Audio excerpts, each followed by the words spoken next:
नमस्कार दोस्तों, स्वागत है अपने YouTube channel top trending GK में। दोस्तों इस वीडियो में देखने वाले हैं 2024-25 में जो रेलवे के आरपीएफ का एग्ज़ाम हो गया, एएलपी है, एनटीपीसी, टेक्नीशियन वगैरह।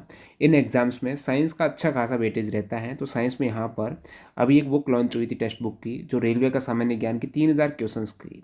उसमें एक चैप्टर था आपकी कोशिका और अनुवांशिकी। इसी चैप्टर से मैंने चेक किए प्रीवियस ईयर बेस्ट यहाँ पर, जिसमें एनटीपीसी का इससे पहले 2016 वाला 20-21 सीबीटी 1 और 22 में सीबीटी 2 हो गया। इसके अतिरिक्त यहाँ पर एएलपी के जो क्वेश्चंस हैं प्रीवियस ईयर में पूछे गए कोशिका और अनुवांशिकी के अच्छे खासे लेवल के क्वेश्चंस हैं। इस वीडियो में ये टोटल 60 क्वेश्चंस यहाँ पर अपन विस्तार से डिस्कस करने वाले हैं, जो आपके आने वाले रेलवे एग्जाम्स के लिए काफ़ी फ्रूटफुल साबित होंगे। तो ये प्रीवियस ईयर के कोशिका और अनुवांशिकी के 60 क्वेश्चंस देखते हैं। एक्चुअली मैं इस बुक की बात कर रहा हूँ, रेलवे सामान्य ज्ञान, जो नवीनतम पैटर्न पर आधारित 3000 टॉपिक वाइज क्वेश्चंस आप नीचे देखेंगे। जो रेलवे के प्रीवियस ईयर एग्जाम्स बेस्ट यहाँ पर साइंस का ये अलग से इन्होंने बुक लॉन्च की है। तो इसमें जो पहला टॉपिक है ना, वैसे यहाँ पर देख सकते हो इस बुक में आपके कौन से सब्जेक्ट से कितना वेटेज है। बाकी यहाँ पर कोशिका और अनुवांशिकी एवं विकास, इसके 60 क्वेश्चंस देखते हैं। चैप्टर 1 का यहाँ पर पूरा अपन डिटेल में देखेंगे। वैसे यहाँ पर इस बुक में किस टाइप से सवाल है, सबसे पहले सवाल है, उसके बाद आंसर है, फिर कुछ सॉल्यूशंस के इसमें एक्स्ट्रा फैक्ट ऐड किए गए हैं। तो यहाँ पर आप सवाल देख लीजिएगा, काफ़ी अच्छे रहेंगे और अच्छी बुक लगती है तो इसको आप बाई भी कर सकते हो। डिस्क्रिप्शन बॉक्स में लिंक दे दूंगा और कूपन कोड भी वहाँ पर शेयर कर दूंगा, जिससे आपको डिस्काउंट मिल जाएगा। वैसे कूपन कोड है आपकी TGKB, ठीक है। अपन पहला सवाल देखते हैं। जीवन की सबसे छोटी इकाई क्या है जो स्वतंत्र रूप से अस्तित्व में रहने के लिए सक्षम है? तो एनटीपीसी 2021 में है। और जीवन में अपनी सबसे छोटी इकाई जिससे अपना शरीर बना है ना, वो सेल से ही बना है। अपने शरीर है प्रत्येक उत्तक कोशिका से बना, फिर उत्तक से अंग बन के पूरी शारीरिक की संरचना यहाँ पर तैयार हुई है। तो कोशिका इसकी मूलभूत इकाई हो जाएगी। तो विषाणु को अपन वायरस को छोड़ देना, जितने भी सजीव हैं एक या अधिक कोशिकाओं से बने हैं, या तो एक कोशिकीय हैं, जैसे कि जीवाणु आपका एक कोशिकीय, बैक्टीरिया, प्रोटोजोआ है, ये एक कोशिकीय, और बाकी पादप और अपन जो जंतु है ना, इसमें कई कोशिका, तो अपन हम बहुकोशिकीय। ठीक है, अगला सवाल देखते हैं। CSIR के वैज्ञानिक ने भारत में पहली बार अनुवांशिक अध्ययन किया। ये अध्ययन कहाँ किया गया? CSIR जो ये एनटीपीसी में आया 21 में, पहली बार भारत में जो अनुवांशिक अध्ययन किया है ना, वो दोस्तों लक्षद्वीप में किया गया। कहाँ पर? CSR के वैज्ञानिक, CSR यानी वैज्ञानिक और औद्योगिक अनुसंधान परिषद है, ठीक है, जिसका कोशिकीय और आणविक जीव विज्ञान केंद्र कहाँ पर है? हैदराबाद में। लेकिन ये जो अध्ययन अनुवांशिकी का किया है ना, वो लक्षद्वीप में किया है, वहाँ के लोगों पर किया गया है। अगला सवाल नंबर 3 देखते हैं अपन।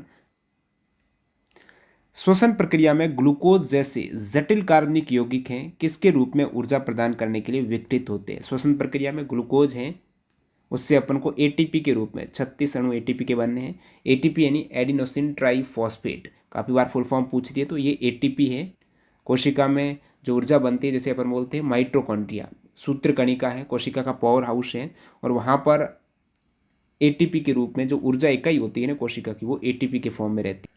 देखिए एक्चुअल में होता क्या है, जो अपना ग्लूकोज है 6 कार्बन अणु होते हैं अपने कोशिका द्रव्य में, साइटोप्लाज्म कोशिका द्रव्य होता है, उसके अंतर्गत ये पाइरुवेट में कन्वर्ट होता है। और जो ये पाइरुवेट है ना, आगे जाकर यदि ऑक्सीजन की उपस्थिति में ये श्वसन करें तो माइटोकॉन्ड्रिया के द्वारा, ये माइटोकॉन्ड्रिया में CO2 कार्बन डाइऑक्साइड बनाएगा, जल बनाएगा, और एटीपी के फॉर्म में अपनी ऊर्जा बनती है। बाकी यहाँ पर आगे एक और सवाल देखने को मिलेगा कि ये जो पाइरुवेट बाद में यीस्ट में क्या करेगा, यीस्ट में ये इथेनॉल बना लेगा।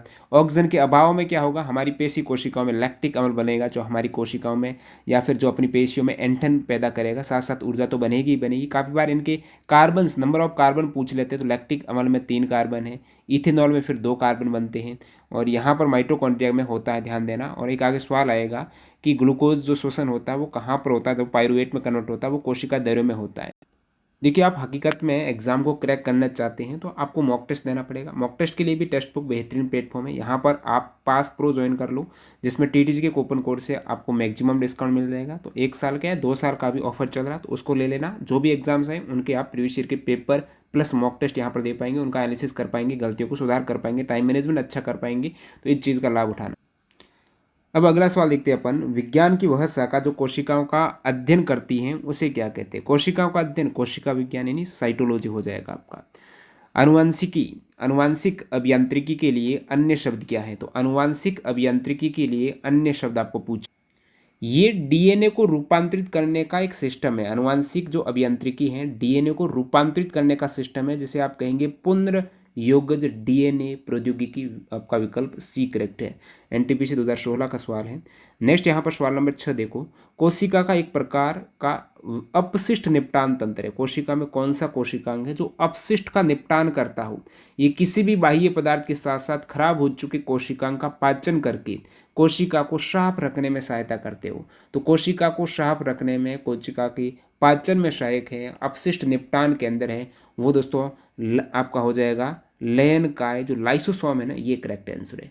लाइसोसोम है कोशिका का एक प्रकार का अपशिष्ट निपटान तंत्र आप कहेंगे, जो बाह्य पदार्थ के साथ साथ खराब हो चुके कोशिकाओं का पाचन करके कोशिका को साफ करने में सहायता करता है। आगे सवाल आएगा, लाइसोसोम को इसीलिए तो आत्मघाती थैली कहते हैं, सुसाइड बैग कहते हैं, क्योंकि इसके पास कुछ ऐसे एंजाइम होते हैं जो यहाँ पर पाचन का कार्य करते हैं। मान लेते हैं काफ़ी बार कोशिका में चोट आ जाती है, चोट आती है तो कोशिकांग लाइसोसोम है ना, ये भी क्षतिग्रस्त होता है। क्षतिग्रस्त होते हैं तो इनके जो पाचक एंजाइम है ना, वो इनसे बाहर निकल जाते हैं और अपनी खुद की कोशिका को नष्ट कर देते हैं, इसलिए इसे सुसाइड बैग कहते हैं। मध्यवर्ती पट्टिका पर कोशिका के केंद्रक में गुणसूत्रों का संरेखण समसूत्री विभाजन की किस अवस्था का निर्माण करता है? तो समसूत्री विभाजन है इसकी अवस्था में, जो मध्यवर्ती पट्टिका में गुणसूत्रों का जो संरेखण हो जाता है ना, वो किस अवस्था में होता है? वो होता है मध्यावस्था में। जैसे आप समसूत्री विभाजन की अवस्था देखेंगे तो वो मेटाफेज है। इस अवस्था में क्रोमोसोम कोशिका के मध्य भाग में आकर एक सीध में स्थित हो जाते हैं, तो ये मेटाफेज हो जाएगी। बाकी अंतराफेज से स्टार्ट होता है आपका समसूत्री विभाजन और साइटोकाइनेसिस। साइटोकाइनेसिस क्या होता है? ये समसूत्री विभाजन की अंतिम अवस्था है जिसमें कोशिका का साइटोप्लाज्मा विभाजित होकर 2 नई कोशिकाएं बनाता है। समसूत्री विभाजन में कितनी नई कोशिका बनती है? 1 से 2 बनती है। असूत्री में 1 से 4 बन जाएगी। ठीक है, गुणसूत्रों की संख्या असूत्री में आधी होती है, समसूत्री में समान रहती है। अगला सवाल है, यूकैरियोटिक कोशिकाओं के निम्नलिखित में से किस कोशिकांग को आत्मघाती थैली कहते हैं? अब कोशिकांग जो यूकैरियोटिक कोशिका में मिलता है वो आपका लाइसोसोम है, सुसाइड बैग इसी को कहते हैं, ये चीज़ आपको पता है। हरित लवक को कोशिका की रसोई घर कहते हैं। ठीक है, एक सामान्य पुरुष में अलिंग गुणसूत्र कितने होते हैं? ऑटोसोम। लिंग गुणसूत्र एक जोड़ा होता है, अलिंग गुणसूत्र के आपके 22 जोड़े होते हैं। 22 जोड़ा यानी टोटल गुणसूत्र हो जाएंगे आपके, अलिंग 44 हो जाएंगे। एक जोड़ा यानी टोटल 2 गुणसूत्र हैं वो लिंग होते हैं। लिंग में आपको पता है, नर में आपका एक्स वाई और मादा में, ये मादा में, फीमेल में एक्स एक्स और नर में आपका एक्स वाई होता है। ठीक है, तो ये डिफाइन करते हैं। यहाँ पर जो होने वाली संतान मेल होगा या फीमेल होगा वो आपके पिता के द्वारा डिफाइन होता है, क्योंकि इन्हीं के पास यदि एक्स और एक्स मिल गए तो फीमेल है, और पिता का यहाँ पर वाई गुणसूत्र मैच हो गया एक्स के साथ में, तो फिर संतान आपकी मेल होगी। तो इसमें आपका कितने युग्म होते हैं ये पूछा है, तो यहाँ पर युग्म में पूछा है, तो युग्म में नहीं जोड़े। जोड़े कितने होते हैं? 22 जोड़े होते हैं अलिंग गुणसूत्र के। विकल्प 4 करेक्ट है। यहाँ पर गुणसूत्रों की संख्या पूछते तो आप 44 करते, नहीं तो 22 करेंगे। अगला इजी सवाल, निम्नलिखित में से किसे कोशिका का ऊर्जा गृह कहते हैं? सूत्रकणिका, माइटोकॉन्ड्रिया को ही कोशिका का पावर हाउस कहते हैं। यहीं पर शोषण होता है तो एटीपी के फॉर्म में ऊर्जा का निर्माण होता है। ग्लूकोज का जो शोषण के बाद आपका पायरुवेट बना है, उसके बाद यहाँ पर माइटोकॉन्ड्रिया में क्या होता है? ऊर्जा का संग्रहण होता है। रेशम के कीटों और मेंढक के लार्वा का वयस्क में तीव्र परिवर्तन से होने वाले रूपांतरण को आपको पता है, रेशम का कीट हो गया या फिर मेंढक का लार्वा है, टेडपोल से किस प्रकार वो वयस्क बन जाता है, इसे कहा जाता है कायांतरण कहा जाता है। विकल्प बी करेक्ट है 11वें का। ठीक है, अगला सवाल देखते हैं। सवाल नंबर 12, मेंडल के प्रयोग में जब F1 पीडी के पादपों को स्वपरागित किया गया, किस पीडी के? F1 पीडी के पादप है ना, उनको स्वपरागित किया गया है, तब जीन प्रारूप का अनुपात, F1 पीडी के बाद F2 पीडी में आपको जीन प्रारूप का अनुपात देखने को मिलेगा। जैसे F1 पीडी में तो पूरा शुद्ध ही है ना, आपका TT हो जाएगा और TT हो जाएगा। इनको जब स्वपरागित किया गया या तो ये हो जाएगा या फिर ये हो जाएगा। उसके बाद जैसे आप यहाँ पर देखेंगे F1 पीडी में आपको क्या मिलता है? विषम युग्मजी मिलता है। ये आपका capital T small T, capital T यानी लंबाई है, प्रमुख लक्षण है। ये आपका बोना है, ये लंबा है कैपिटल टी, स्मॉल टी बोना है जो आवर्ती लक्षण है। अब ये जो आपको टी दिख रहे हैं, इनका आपस में आपको स्वपरागित कराना है। F1 पीडी में तो आपको ये टी मिल गया। अब इन दोनों को आप जब F2 में स्वपरागित कराएंगे, उस केस में आपको क्या रिजल्ट मिलेगा? तो यहाँ पर आपने F1 पीडी का कैपिटल टी स्मॉल टी, क्योंकि एक तो कैपिटल स्मॉल है, ये आपका टी बन गया F1 के बाद। F2 पीडी में आप देखेंगे या तो 2T हो जाएगा, ये टी बन जाएगा, या फिर ये T इस स्मॉल टी के साथ मिला तो कैपिटल टी स्मॉल टी, ये टी इसके साथ मिला तो ये भी सेम आपका कैपिटल टी स्मॉल टी, या फिर ये डबल टी आपका स्मॉल टी हो जाएगा। तो एक तरीके से ये चार चीज़ें देखने को मिल रही है। इसमें ये सिर्फ शुद्ध लंबा कितना है, एक है, और फिर यहाँ पर शुद्ध बोना भी कितना है, शुद्ध बोना भी एक है, और बाकी यहाँ पर विषम युग्मजी ये वाले आपको दो मिल जाएंगे। तो 1:2:1 आपका हो जाएगा F2PD में जीन प्रारूपी अनुपात ये हो जाएगा। अब यदि आपको पूछ लेते F2PD में गुणसूत्रीय अनुपात, ठीक है, गुणसूत्रीय अनुपात पूछ लेते तो गुणसूत्र में ये एक ही काउंट होंगे, ठीक है, ये हो जाएंगे टोटल तीन, तीन ये और एक शुद्ध बोना, तो 3:1 हो जाता। आपको गुणसूत्री न पूछकर जीन प्रारूप पूछा है तो 1:2:1। अधिकांश प्रोकैरियोटिक में निम्नलिखित में से कौन सा कोशिकीय घटक अनुपस्थित होता है? प्रोकैरियोटिक है, कोशिका केंद्रक विकसित नहीं है, तो विकसित नहीं है केंद्रक, तो उस केस में जो उसके अंदर झिल्ली युक्त कोशिकांग नहीं होंगे। एक तरीके से झिल्ली युक्त कोशिकांग इसमें से कौन सा है? तो आप देखेंगे कोशिका भित्ति झिल्ली युक्त है, सॉरी कोशिका झिल्ली झिल्ली युक्त है, तो यहाँ पर आपका कोशिका झिल्ली नहीं होगी, वहाँ पर कोशिका झिल्ली होती ही नहीं है। प्रोकैरियोटिक में विदाउट सेल मेम्ब्रेन आपके कोशिकांग है, कोशिका दैरों में ही रहते हैं, जैसे राइबोसोम हो जाएगा, उसमें कोशिका दैरो हो जाएगा, कोशिका भित्ति हो गया, ये आपके प्रोकैरियोटिक में होंगे, कोशिका झिल्ली नहीं होगी, सॉरी।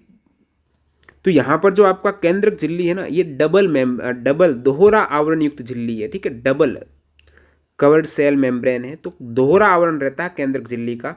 और बात करें प्रोकैरियोटिक में तो केंद्रक की झिल्ली होती ही नहीं है, केंद्रक वैसे ही उसके घटक कोशिका दैरों में तैरते हैं, तो बिना झिल्ली का केंद्रक वो प्रोकैरियोटिक में देखने को मिलेगा, और झिल्ली युक्त केंद्रक जो एक विकसित केंद्रक होगा वो आपका यूकैरियोटिक में। अगला सवाल, उस प्रक्रिया का नाम बताइए जिसके कारण अल्पप्रासारी विलयन में रखे जाने पर जीवित कोशिकाएं आकार और आकृति में विस्तारित हो जाती है, कोशिका फूल जाती है जब उसे अल्पप्रासारी विलयन में रखेंगे। तो प्रासरण क्या होता है? प्रासरण में होता है विलायक के अणु, किसके अणु? विलायक का। अब विलयन किससे बना होता है? विलयन में सबसे अधिक तो आपका विलायक ही होता है, और उसके बाद विलायक प्लस विलय होता है, ठीक है।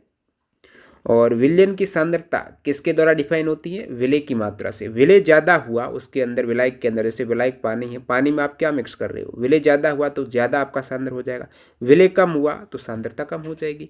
अब यहाँ पर आपको बता दूँ, प्रासरण में किसके अणु भाग लेते हैं? प्रासरण में, तो प्रासरण में रहते हैं विलायक के अणु भाग लेते हैं, यानी जो विलायक है प्रासरण में, इसके अणु अर्धपारगम्य झिल्ली के माध्यम से कम सांद्रता वाले विलयन से उच्च सांद्रता वाले विलयन में गति करते हैं। कम से उच्च सांद्रता में अल्पप्रासरी है, इसका मतलब क्या हुआ? सांद्रता कम है। सांद्रता कम है मतलब उसमें विलायक ज़्यादा है। सांद्रता कम होने का मतलब क्या हो गया? विलायक ज़्यादा है। विलयन की सांद्रता कम होना मतलब विलायक की सांद्रता ज़्यादा हो जाएगी, मतलब उसमें विलय कम है तो विलायक ऑटोमेटिकली ज़्यादा हो जाएगा। अब विलायक की सांद्रता, विलायक क्या करेगा? ओवरऑल विलयन की सांद्रता यहाँ पर कम है तो कम सांद्रता से अधिक सांद्रता वाले विलयन की तरफ, यानी कोशिका के अंदर यहाँ पर ये चला जाएगा विलायक, सो कोशिका यहाँ पर फूल जाएगी। तो ये चीज़ आपको प्रासरण में देखने को मिलती है, जैसे इन्होंने कहा अल्प प्रासारी, तो प्रासरण करेक्ट, जो इसके विकल्प बी में दे रखा है। मानो में लिंग गुणसूत्र के कितने युग्म, पैर का पूछा तो एक युग्म होता है, एक्स एक्स होगा या एक्स वाई होगा। गुणसूत्र दो है लेकिन जोड़ा एक है, ठीक है, एक युग्म है। ग्रुप डी आया 2022 में। उस प्रक्रिया का नाम बताइएगा जिनके माध्यम से कोशिका झिल्ली में गैसीय विनिमय होता है। अब कोशिका की झिल्ली में गैसों का आदान प्रदान हो रहा है, गैसों का आदान प्रदान विसरण से होता है, विलयन में विलायक का होता है, वो प्रासरण से होता है, तो ये विसरण हो जाएगा, ठीक है। किस अणु को कोशिका की ऊर्जा मुद्रा कहते हैं? ऊर्जा मुद्रा है ना, एडिनोसिन ट्राइफॉस्फेट, एटीपी को कहते हैं, ठीक है, ऊर्जा मुद्रा। प्रोटीन संश्लेषण में मुख्य घटना, प्रोटीन संश्लेषण में मुख्य घटना का निर्माण है, किसका निर्माण है? तो यहाँ पर mRNA कॉपी हो जाएगा प्रोटीन संश्लेषण के लिए। RNA, mRNA का क्या काम होता है? ये DNA से क्या लेके आता है? जानकारी लेके आता है। DNA से mRNA क्या है? जानकारी लेकर आएगा कि किस टाइप का प्रोटीन बनाना है। प्रोटीन तो बनाना है लेकिन उसमें आनुवंशिक गुण कैसे होने चाहिए, तो ये DNA के पास से मैसेंजर RNA जानकारी लेके आएगा और जो प्रोटीन संश्लेषण में काम आएगी। तो प्रोटीन संश्लेषण में मुख्य घटना mRNA कॉपी का निर्माण करना है। उत्परिवर्तन आनुवंशिकी नहीं है, म्यूटेशन होता है ना उत्परिवर्तन। तो उत्परिवर्तन किसके कारण होता है? जैसे यहाँ पर विलोपन हो रहा है, यानी डीएनए के जो अपनी सीक्वेंस थी ना, डबल हेलिक्स मॉडल है, तो इसकी एक पूरी सीक्वेंस है। डीएनए के अनुक्रम से जब न्यूक्लियोटाइड इसके साथ क्या जुड़े होते हैं, न्यूक्लियोटाइड, तो कुछ न्यूक्लियोटाइड हट जाते तो विलोपन हो गया, और न्यूक्लियोटाइड यहाँ पर कुछ ऐड हो गए तो वहाँ पर इंसर्ट निवेशन हो गया है। अब न्यूक्लियोटाइड ने क्या किया, अपनी कॉपी बना ली, ठीक है, सेम टू सेम कॉपी बना ली, तो वो द्विगुणन हो गया। तो यहाँ पर ये उत्परिवर्तन आनुवांशिकी के भाग है, द्विगुणन, निवेशन, विलोपन, प्रतिस्थापन, ये सभी चीजें रहती है म्यूटेशन में। कायिक है, ये भाग नहीं है, तो विकल्प आपका सी करेक्ट है, नंबर 19 का। अगला सवाल देखते हैं। यहाँ पर पूछा है जो अपने उत्तक है, इनमें से उत्तकों की कोशिकाएं जीवित कोशिकाएं हैं। किसकी, कौन से उत्तकों की कोशिकाएं जीवित कोशिकाएं हैं? तो यहाँ पर आपका करेक्ट आंसर हो जाएगा डी, पेरेनकाइमा और कोलेनकाइमा। पेरेनकाइमा और कोलेनकाइमा। स्क्लेरेनकाइमा है, इसकी कोशिकाएं मृत कोशिकाएं हैं। पेरेनकाइमा और कोलेनकाइमा की जीवित कोशिकाएं हैं। पेरेनकाइमा जिसकी कोशिका भित्ति है वो पतली होती है, और ये क्या करती है, पैकेजिंग का काम करती है, स्टोरेज का काम करती है। कोलेनकाइमा है, कोशिकाएं में जीवित कोशिकाएं रहती हैं और मुख्य कार्य है लचीलापन, ठीक है, लचीलापन कोलेनकाइमा से, ये स्टोरेज का काम करती है। स्क्लेरेनकाइमा है, पौधों को मजबूती प्रदान करती है, मृत कोशिका होती है इसमें। अगला सवाल आपका यहाँ पर पूछा है, कौन सी विशेषता प्रबल होती है और इसे F1PD में स्पष्ट रूप से देखा जाता है? F1PD में जो आप देखेंगे मेंडल के प्रभावित के नियम में, तो उसमें जब शुद्ध विप्रासी गुणों वाले जनकों का संकरण होता है, तो उस संकरण में क्या होता है, संकरण जब कराया जाता है तब अगली पीढ़ी में केवल एक ही प्रकार का लक्षण दिखाई देगा। तो संकर संतति लक्षण प्रारूप में केवल प्रमुख लक्षण को दर्शाती है, यानी यहाँ पर प्रभावी विशेषता प्रबल होती है, और इसे F1PD में आप देखेंगे, F1PD में। अगला सवाल, कोशिका विभाजन को बढ़ावा देता है, इनमें से कौन सा यहाँ पर आपका हार्मोन है, पादप हार्मोन, जो कोशिका विभाजन को बढ़ावा देता है? तो यहाँ आप देखेंगे साइटोकाइनिन। साइटोकाइनिन एक ऐसा पादप हार्मोन है, ये पादपों में कोशिका विभाजन को बढ़ावा देता है। जिब्रेलिन ऐसा हार्मोन है जो तने की वर्धीकरण के लिए सहायक है, और ऑक्सिन भी पादप हार्मोन है जो कोशिका को आगे दृढ़ीकरण के लिए काम आता है। अगला सवाल आपका पूछा है, किसका विकास, कौन से विकास का सिद्धांत हमें बताता है कि कैसे जीवन सरल से अधिक जटिल रूपों में विकसित हुआ? पहले सरल था और धीरे धीरे जटिल रूपों में जीवन सरल से अधिक जटिल रूप में विकसित हुआ है। ये डार्विन का विकास सिद्धांत सभी को पता है। डार्विन की एक पुस्तक थी जो 1859 में आई थी, जिसका नाम था on the origin of species. इसमें इन्होंने साक्ष्य के साथ ये विकास का सिद्धांत प्रतिपादित किया था, जिसमें सरल से जटिल की तरफ कैसे विकास हुआ है जीवन का। स्क्लेरेनकाइमा ये किससे बना होता है? स्क्लेरेनकाइमा होती है मृत कोशिका, तो निर्जीव कोशिका हो जाएगी, ठीक है। अगला सवाल देखते हैं अपन, सवाल नंबर 25। मिलियन वर्षों से आदिम जीवों में होने वाले कर्मिक परिवर्तनों का अनुक्रम है, जिसके परिणाम स्वरूप नई प्रजातियों का निर्माण होता है। तो यहाँ पर विकास मिलियन वर्ष लग गए हैं। आदिम जीवों में होने वाले कर्मिक परिवर्तन विकास हैं, वो जीवों में जो परिवर्तन आ रहे हैं उसी को शो करता है। जिन अंगों की अलग अलग मूल संरचना होती है या फिर अलग अलग मूल डिजाइन होती है, लेकिन उनका स्वरूप समान होता है, यानी कार्य समान होता है, और अलग अलग उनकी स्ट्रक्चर होगी। जैसे यहाँ पर मैं कह दूँ, पक्षियों के पंख होते हैं ना, पक्षियों के पंख, और साथ साथ आप ले लिया कीटों के पंख, ठीक है, कीटों के, तितली के पंख। काम क्या है? उड़ने का, लेकिन इनका स्ट्रक्चर बिल्कुल अलग होता है, संरचना बिल्कुल अलग होती है। कार्य समान है लेकिन संरचना है जिससे वो उत्पन्न हुए वो अलग अलग है। ये समरूप अंग कहलाते हैं, या इसे अनुरूप अंग कहेंगे। एक समजात अंग होते हैं। समजात अंग का मतलब है उसकी संरचना तो समान होगी, लेकिन कार्य अलग अलग होंगे। जैसे अपने हाथ और कुत्ते के अग्रपाद, संरचना समान लेकिन कार्य अलग अलग है ना, वो समझाते हैं। मानव अनुवांशिकी का पता से लगाया जा सकता है। मानव अनुवांशिकी का पता अफ्रीका, सबसे पहले मानव की उत्पत्ति अफ्रीका में हुई है, आज से लगभग 2 लाख साल पहले, और फिर अफ्रीका से लगभग 1 लाख साल पहले यहाँ पर पूरे विश्व में मानव फैल गया, लेकिन एक्चुअल में उत्पत्ति अफ्रीका से, अफ्रीका के बाद फिर एशिया, फिर यूरोप, ऐसे। अगला सवाल, कवक की कोशिका भित्ति कठोर जटिल कवक में कोशिका भित्ति होती है, कठोर जटिल शर्करा से बनी होती है, जिसे क्या कहते हैं? कवक की कोशिका भित्ति किससे बनी होती है? काइटिन की बनी होती है। मानव में कोशिका भित्ति थोड़ी होती है, पेड़ पौधों में होती है कोशिका भित्ति। जैसे पादपों में कोशिका भित्ति है वो सेलुलोज की बनी होती है, और कवक में आपने देखा फंगस में काइटिन की होती है। बैक्टीरिया में देखेंगे तो पेप्टिडोग्लाइकन की होती है। इसी प्रकार शैवाल में सेलुलोज पैक्टिन की होती है, शैवाल में। प्रोटिस्टा में लगभग होती ही नहीं है। तो ये ग्रुप डी में आया था 18 वाला। एक मेंडेलियन परीक्षण में बैंगनी पुष्पों के साथ मटर के लंबे पौधे और श्वेत पुष्पों के साथ छोटे पौधों का प्रयोग प्रजनन हेतु किया गया। इनकी संतति के सभी पुष्प का रंग बैंगनी था। यहाँ पर बैंगनी पुष्पों के साथ, किसके बैंगनी पुष्पों के साथ? मटर के लंबे पौधे और श्वेत पुष्पों के साथ छोटे पौधे। बैंगनी के साथ मटर के लंबे और श्वेत के साथ छोटे पौधे प्रजनन किया गया, तो देखा गया कि सभी का रंग बैंगनी था, लेकिन उनका कद अलग अलग था। आधे लगभग पौधे कद छोटा था। इससे ये पता चलता है कि लंबे पौधे के आनुवांशिक संगठन को किस रूप में दर्शाया जा सकता है। अब सभी का कलर बैंगनी था, यानी वायलेट कलर है, तो डबल ये डब्लू आपका आ जाएगा ना, बैंगनी कलर है, कैपिटल डब्लू होगा, क्योंकि सभी का रंग बैंगनी है, तो इसको आपने कैपिटल डब्लू दोनों ले लिया। तो दोनों कैपिटल डब्लू इसमें है और इसमें है। इसके बाद इन्होंने कहा ना आधे पौधों का कद छोटा है, और फिर आप ले लेंगे स्मॉल टी और कैपिटल टी। कैपिटल टी बड़ा, लंबा और छोटा, तो ये टी टी डब्ल्यू डब्ल्यू ये वाला हो जाएगा।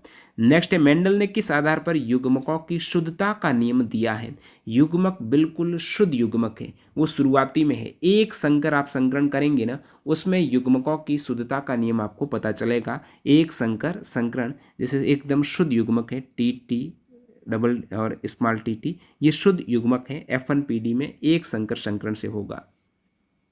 नेक्स्ट अपना F2PD में लक्षण प्रारूपी अनुपात क्या होता है? तो F2PD में लक्षण प्रारूपी अनुपात ये आपका हो जाएगा 9:3:3:1। ग्रुप डी 2018 में आया है 9:3:3:1 का अनुपात।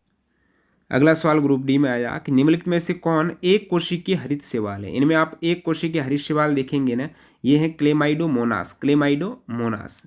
मेंडल के नियम केवल तभी लागू होते हैं, कब लागू होते हैं मेंडल के नियम? जिसमें आपका जनक शुद्ध प्रजनक होते हैं, बिल्कुल शुद्ध होंगे, टी टी टी टी इस टाइप से शुद्ध प्रजनक होंगे, तभी आपके मेंडल के नियम लागू होंगे। विकल्प ए करेक्ट है। आप किस जगत में उन सभी जीवों को रखेंगे जो कोशिका भित्ति के साथ बहुकोशिक सुकेंद्रिक है? कोशिका भित्ति किस में होती है? प्लांट में होती है, और उसके अतिरिक्त आप देखेंगे फंगस में, यानी कवक में होती है। लेकिन बहुकोशिक सुकेंद्रक, बहुकोशिक की है, एकदम केंद्रक युक्त है, सुकेंद्रक है तो आपका यूकैरियोटिक बहुकोशिक की, ये प्लांटी में है। मोनेरा आप देखेंगे, प्रोटिस्टा देखेंगे, दोनों ही एक कोशिक है, ठीक है। मोनेरा एक कोशिक प्रोकैरियोटिक है, प्रोटिस्टा एक कोशिक यूकैरियोटिक है, ठीक है। एनिमिलिया और प्लांटी दोनों ही बहुकोशिक के हैं। प्लांटी में आपका कोशिका भित्ति होती है, एनिमिलिया में नहीं होती है। जीन उत्परिवर्तन निम्न में से किसके कारण होता है? जीन उत्परिवर्तन नाइट्रोजनों क्षारों के अनुक्रम में चेंज होने पर जीन में म्यूटेशन हो जाएगा। जब नाइट्रोजनी क्षार है ना, उसका सीक्वेंस आप चेंज कर देंगे। जैविक विविधता का मूल स्रोत क्या है? जैविक विविधता, इसका मूल स्रोत आपका म्यूटेशन ही है। जैविक विविधता है, जीव है, बदलाव आ रहा है सभी जीवों में पीढ़ी दर पीढ़ी, म्यूटेशन के कारण जीन में म्यूटेशन होता है। डीएनए का एक भाग है जो एक प्रोटीन के लिए जानकारी प्रदान करता है। डीएनए का भाग आपको बता दूं, गुणसूत्र के अंदर क्या आपको देखने को मिलेगा? गुणसूत्र एक तरीके से डीएनए ही होते हैं, बहुत सारे डीएनए आपस में सुव्यवस्थित कनेक्ट होंगे तो वो आपका गुणसूत्र बन जाएगा। गुणसूत्र मैं कह सकता हूँ एक पुस्तकालय है, लाइब्रेरी है। उस पुस्तकालय में बहुत सारी पुस्तकें कौन सी है? डीएनए नाम की पुस्तकें। उन पुस्तकों में अध्याय देखेंगे, जब चैप्टर देखेंगे तो वो अध्याय है ना, वो जीन है। पुस्तकालय आपका गुणसूत्र है, यानी बहुत सारे पुस्तकालय में इसके अंदर पुस्तक रहेगी, और पुस्तक आप कह सकते हो यहाँ पर डीएनए को, और डीएनए के अंदर आपका जीन होता है। जीन में एक विशेष लक्षण होता है, ठीक है, विशेष लक्षण, जैसे अपनी आँखों का कलर, ठीक है, आँखों का कलर भूरा है तो वो जीन के कारण है।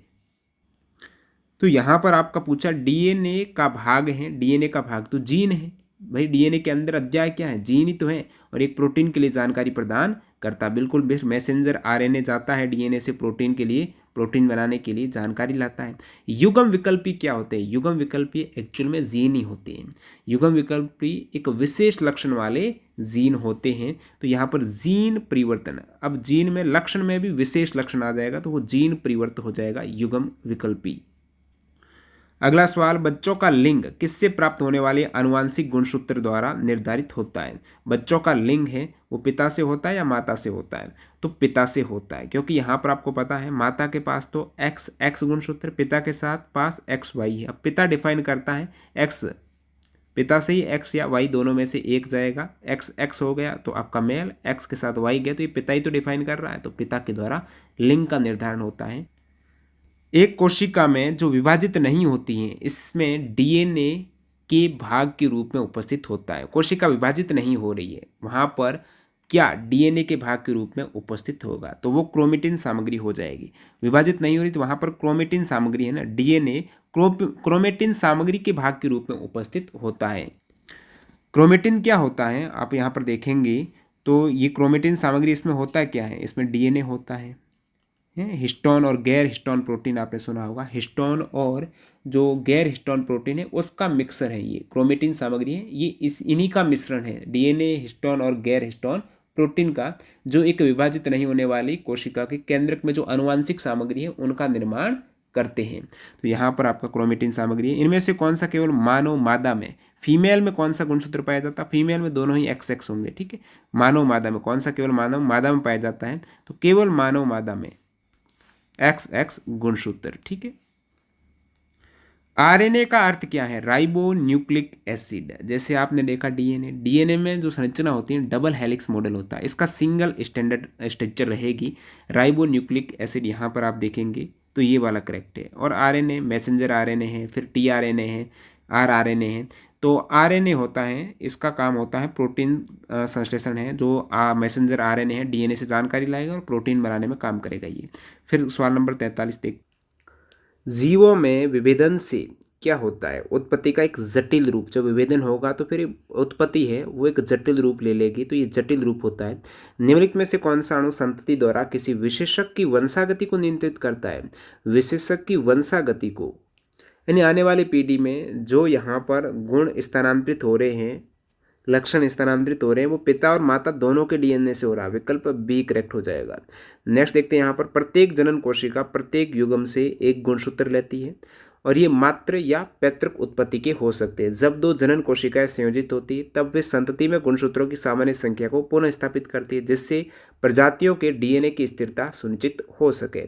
वंशागति के ऐसे कार्यतंत्र को किस में समझाया गया है?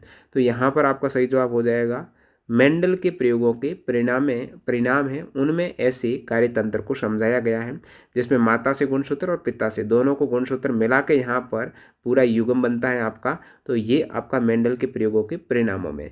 नेक्स्ट आपका, ऊर्जा उत्पादन के दौरान ग्लूकोज का पाइरुवेट में विघटन कहाँ पर होता है? ये ऑलरेडी आपको बता चुके हैं। ग्लूकोज का पाइरुवेट में विघटन होता है 6 कार्बन से 3 कार्बन में, वो कोशिका द्रव्य में होता है। विकल्प बी करेक्ट है।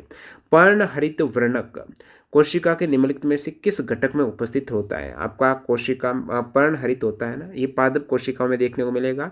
प्लास्टिड जो हरित लवक है ना, वहाँ पर जो पेड़ पौधे अपना भोजन बनाते हैं, फोटोसिंथेसिस प्रकाश संश्लेषण के द्वारा, वो हरित लवक में होता है। निम्न में से कौन सा कथन गलत है? गलत कथन आपको बताना, देखिएगा। डीएनए का पूरा नाम है deoxy ribo nucleic acid, correct statement है। ये गुणसूत्र में उपस्थित एक रासायनिक तत्व है जो आनुवांशिक गुण का वहन करता है, ये भी सही है। डीएनए एक पॉलीन्यूक्लियोटाइड है। न्यूक्लियोटाइड डीएनए की मूलभूत रचनात्मक इकाई है जो 2 घटकों से मिलकर बना है। यहाँ पर ये स्टेटमेंट है ना कि न्यूक्लियोटाइड डीएनए की मूलभूत रचनात्मक इकाई है और 2 घटकों से मिलकर बना है। 2 घटकों से नहीं, न्यूक्लियोटाइड में एक तो आपका पेंटोज श्रृंखला होगी, ठीक है, 3 घटक होते हैं एक्चुअली। पेंटोज आपकी श्रृंखला होगी, प्लस नाइट्रोजनी क्षार होगा, आपका नाइट्रोजनी क्षार होगा। उसके बाद एक फॉस्फेट समूह भी होता है ना इसमें, तो 3 घटकों से मिलकर बना, तो ये 2 नहीं, गलत है, इसलिए स्टेटमेंट सी केवल यहाँ पर रॉन्ग है। एक लड़की की कोशिकाओं में गुणसूत्रों का निम्नलिखित में से कौन सा संयोजन होगा? लड़की की कोशिका है तो अलिंग गुणसूत्र यहाँ पर सभी में आपका 44 होते हैं, प्लस लड़की है तो एक्स एक्स हो जाएगा। विकल्प ए करेक्ट है 49 का। 44 अलिंग गुणसूत्र ऑटोसोम प्लस एक्स एक्स गुणसूत्र का संयोजन है, और लड़के में ये 44 प्लस XY। निम्नलिखित में से कौन सा कथन असूत्री विभाजन के संबंध में सत्य नहीं है? समसूत्री और असूत्री विभाजन है ना। असूत्री में गुणसूत्रों की संख्या आधी रहती है, क्योंकि ये आपका प्रजनन कोशिका है, वहां पर होता है, जो कि आप देखेंगे अंडाणु और शुक्राणु में असूत्री विभाजन होगा। बाकी सभी अपने अंगों में, जैसे अपने कहीं चोट लगी है तो फिर नए उत्तक बनेगा, नए कोशिका बनेगी उन घाव को भरने के लिए, वहां पर मरम्मत के लिए समसूत्री विभाजन होता है, जिसमें गुणसूत्रों की संख्या नहीं बदलती है, सेम रहती है। लेकिन समसूत्री विभाजन में एक कोशिका से 2 नई कोशिकाएं बनती हैं और असूत्री विभाजन में एक कोशिका से 4 नई कोशिकाएं बनती है। सवाल देखिए, स्टेटमेंट असूत्री विभाजन के परिणाम स्वरूप गुणसूत्रों की संख्या परिणामी कोशिका में दुगनी हो जाती है। नहीं, गुणसूत्र आधे हो जाते, पहला ही गलत है इसमें, सत्य नहीं, तो पहला सत्य नहीं है। दूसरा यहाँ पर असूत्री विभाजन युग्मकों के उत्पादन के लिए जनन ग्रंथि, बिल्कुल जनन ग्रंथि में होगा। असूत्री विभाजन 2 प्रस्ताव है, स्टेज फर्स्ट और 2 होती है इसमें। असूत्री विभाजन के दौरान जनक कोशिकाओं के जीन को परिणामी कोशिकाओं में मिलाया जाता है, ये भी करेक्ट है। संयुक्त सूक्ष्मदर्शी के नीचे देखने पर मानव गाल की कोशिकाओं की स्लाइड और प्याज के छिलके की स्लाइड के बीच में मुख्य अंतर क्या है? गाल की कोशिकाएं हैं जो ये आपका प्राणी जो अपना कोशिका है, और ये पादप कोशिका है प्याज की। पादप कोशिका में आपको पता है क्या होता है? कोशिका भित्ति होती है, और अपनी मानव कोशिका में कोशिका भित्ति होती नहीं होती। तो यहाँ पर कोशिका भित्ति वाला आपको स्टेटमेंट दिखेगा।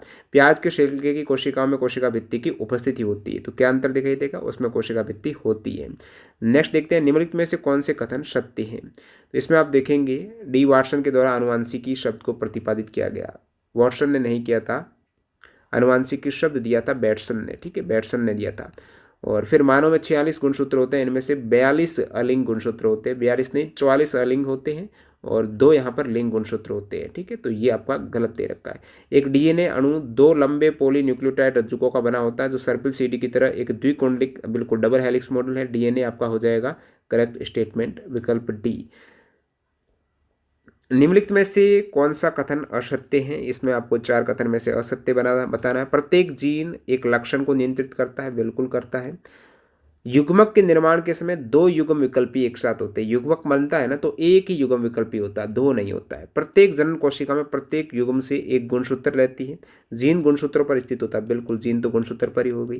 प्रोकैरियोटिक कोशिका की कुछ विशेषताएं नीचे दी गई हैं, गलत विकल्प का चयन कीजिए। प्रोकैरियोटिक कोशिका में गलत विकल्प आपको बताना। प्रोकैरियोटिक कोशिका में आपको बता दूं, केंद्रक झिल्ली नहीं होती है, ठीक है, तो और उसमें केंद्रक क्षेत्र को केंद्रक काप के रूप में जानते हैं, बिल्कुल जानते हैं, ये तो सही स्टेटमेंट है। आकार में बहुत छोटा होता है, एकल गुणसूत्र होता है, झिल्ली द्वारा परिबद्ध कोशिकांग उपस्थित होते हैं, बिल्कुल नहीं होते। प्रोकैरियोटिक में झिल्ली युक्त कोशिकांग नहीं होंगे, तो विकल्प बी यहाँ पर करेक्ट है 54 का।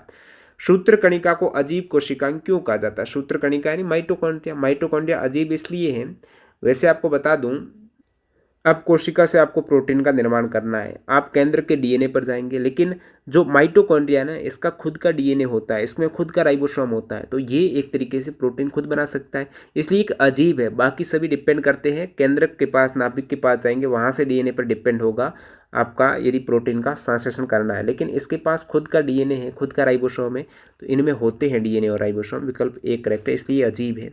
गुणसूत्र आपके दे दिए हैं 2n बराबर 18, यानी टोटल गुणसूत्र कितने हैं? 18 गुणसूत्र है, यानी 9 जोड़ी हो जाएगा। n बराबर आपका हो जाएगा, ये आपका डाइप्लोर दे रखा है, तो यहाँ पर 18/2 हो जाएगा 9 गुणसूत्र, लेकिन अपन को मतलब कुल गुणसूत्र से जो 18 है। लैंगिक रूप से प्रजनन करने वाले जीव में कितने अलिंग गुणसूत्र होंगे?